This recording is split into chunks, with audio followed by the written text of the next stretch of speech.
खाली हाथ दुकान से निकलना जो है ना अच्छा नहीं लग रहा था मुझे, तो मैंने बोला फिर पूरा तरबूज ही ले लेते हैं। अब देख लो ये तरबूज जो है ना कितने बड़े बड़े तरबूज हैं, इतना बड़ा बड़ा तरबूज है। और सोच रहा हूँ ये पूरा का पूरा ले लूँ या इसको हाफ़ करवाऊँ। मेरे ख्याल में हाफ़ करवाना ही सही रहेगा। ये बोल रही है भाई काट के मैं नहीं दूँगी, लेना है तो पूरा लो वरना बाहर का रास्ता नापो। तो फिर यही है कि आप पूरा उठाते हैं, कोई ये पूछते हैं इससे कितना जो है ना बनता है रेट। ये वाले तरबूज उठा लेते हैं, भारी बहुत है, दोनों हाथ लगाने पड़ेंगे।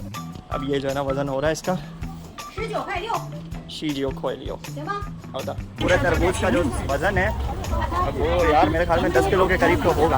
और PKR में अगर मैं बताऊँ ये मुझे कितने का मिला है, तो ये मुझे 800 रुपये में जो है ना तरबूज मिला है। तो यहाँ पर तरबूज जो है काफ़ी सस्ते और काफ़ी अच्छे मुनासिब कीमत पर मिल जाता है। और सबसे अच्छी बात जो यहाँ के तरबूज की है ना वो ये है कि तरबूज होता है मीठा, 100% मीठा। ऐसा हो ही नहीं सकता कि मीठा ना हो। बस अभी ये है कि तरबूज ले लिया और अब जो है घर की तरफ चलेंगे। Follow for more China vlogs.